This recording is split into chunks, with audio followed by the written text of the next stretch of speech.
Hello, I'm Elaine Boyd. I'm an instructor with MMS. In this Tech Bite, we'll be covering all the ways that a subject grade can be entered into the teacher portal. Let's jump right in.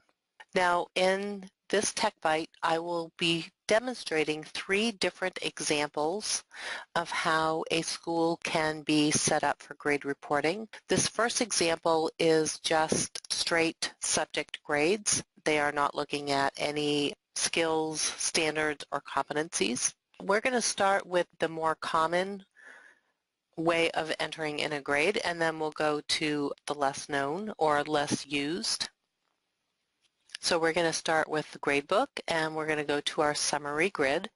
And here we have an assignment with several grades here, and we are going to enter in our assignment grades for Chapter 9. So I just start clicking in the first student and entering in their grades. I can see this assignment is worth 100 points.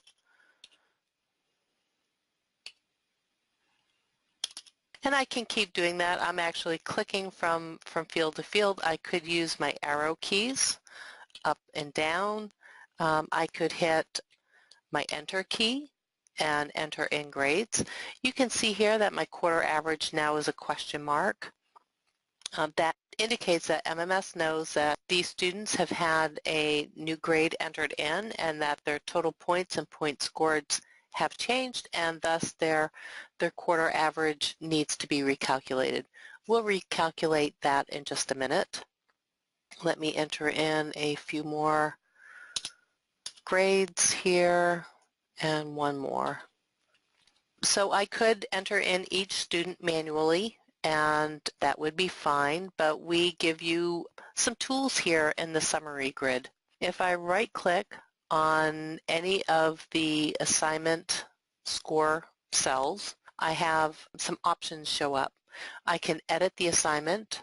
I can delete the assignment. MMS will allow me to delete an assignment even if it has grades associated with it.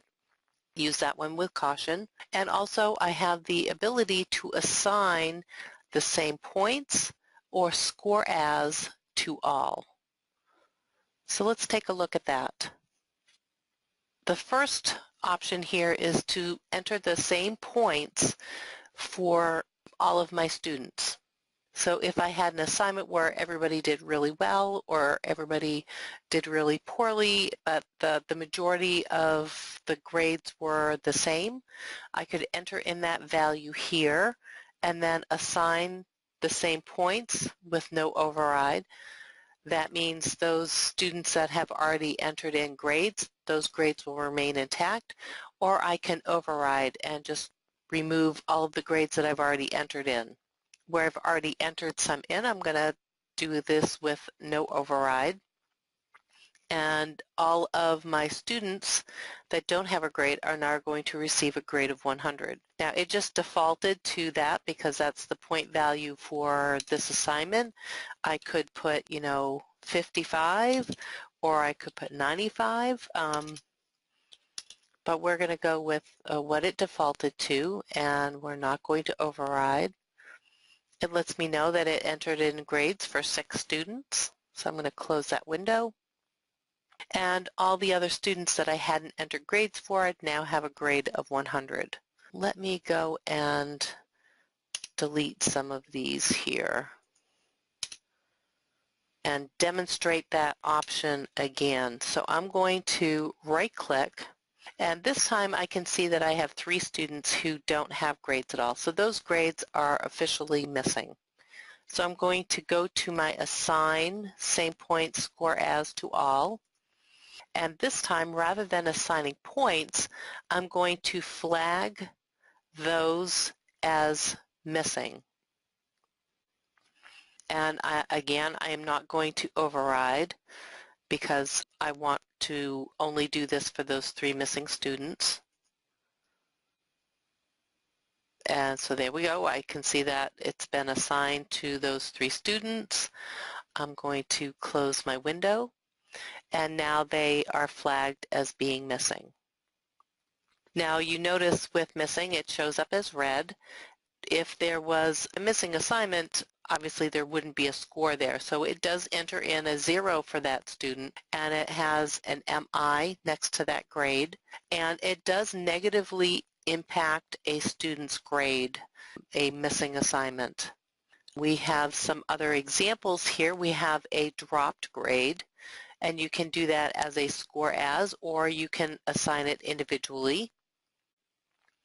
So if I go back here, and so I have a student who received a 0 on a chapter test, I can right-click, set that to dropped, and drop will maintain the grade that the student had. So you see another example here where a student received a 65, and I've dropped that score for that student. And if I recalculate, it's going to pull the total points for that assignment from their total points and also remove their points scored. So it no longer has an impact on the student's grade. And the last one I want to do, and I do have an example here, is exempt. So exempt will zero out the grade, or if there's no grade in there, it will put a 0 in for the grade and followed by a hyphen and EX. And just like a drop score, this has no impact on the student's grade as opposed to missing. So the other area where we can enter in grades is through the assignment editor, and the same options are available to you. It's just how you get there. So if I want to enter in grades for my chapter 7 assignment, I just click on the A+, and it's going to open up a window here, and I can enter in whichever grades I need. I have the same option of assigning the same points or score as to all, and also the required, the missing, dropped, or exempt. Now, I didn't talk about required. When you create an assignment, it automatically defaults the assignment to all grades being required. And here also you have ready access to the teacher note, and this teacher note is specifically for that assignment. It's not the term note, it is the assignment note, and we also give you spell check. The other area where you can enter in grade, if the teacher chooses not to create assignments and have those assignments calculate the term grade, a teacher can go in through the grade book, assign grades, and go into final grade entry. Here you will select your marking period, and then you can enter in the term grade. So in my case that would be quarter 1. So I could enter in their quarter grade as well as entering in their 4 comment codes that are available. Actually, the last one is going to be the class attendance, so I really don't want to put a comment code in there. And then I also have access to the term note for my students. And those are the only options that this teacher has with this setup, this configuration. So I'm going to log out of my teacher. Here, this is my middle school teacher, and I'm going to log in as my grade school teacher. Now, my grade school teacher is set up for skills, and those skills are associated with the assignments, and the way I have this configured in this school, those skills grades will be determined by the assignment grade. So it behaves a little bit differently. So if I go into my summary grid and I have my homework assignment here, if I click in, let's see, let's pick on Joshua and just enter in any number. So I just randomly hit 2 number keys, and it's going to open up this window. Now, this is based on 100 points, and if I enter in a 99, and my next student, I'm going to enter in an 88, and this one I'm going to do a 50. You'll notice that question marks are showing up here for my associated skills. That's because they are going to be graded based on some averaging that I have set up in the staff portal for the assignment grade. So I'm going to compute standard grades, and so now I have my 99 now is outstanding for all of my skills, 88 is satisfactory, and the 50 is unsatisfactory. This same method is open, is available if I were to enter in grades through my assignments. The same thing is going to happen. And I also have my final grade entry where I can come in and enter in the term grade for the subject grade for my term. So these were all calculated by the assignments, but if I wanted to, I could enter in what their quarter one grade would be, as well as entering in comment codes and the term note field for that student. This TechBite is not going to cover how you would enter in either skills or competency grades or standard grades, but under the skills grades menu, I do have the ability to view and enter in subject grades, very similar to what we just saw here with the final grade entry.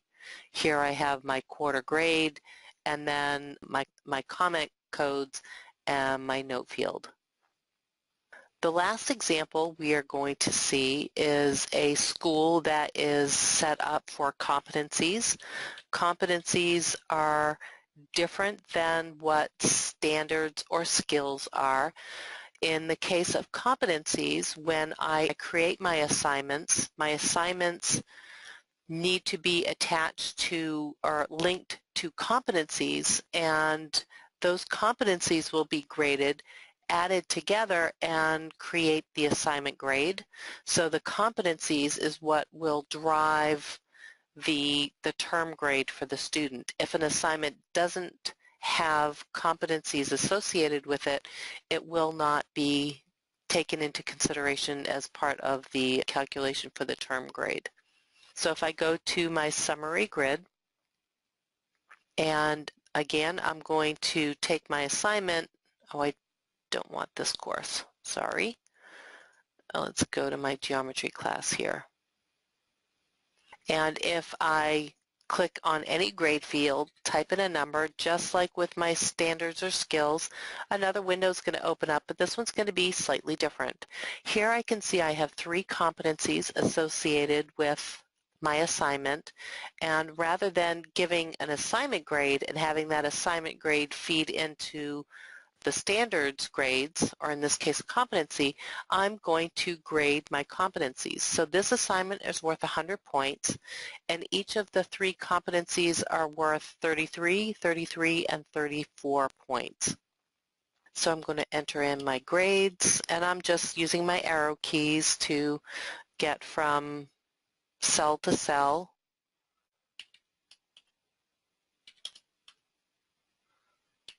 And you can see now the question marks are forming on the assignment grade.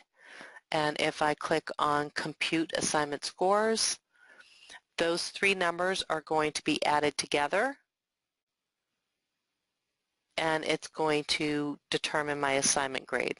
Now if I right-click, I am still going to have that same assigned same points scored as to all, and also be able to set an assignment as missing, dropped, or exempt.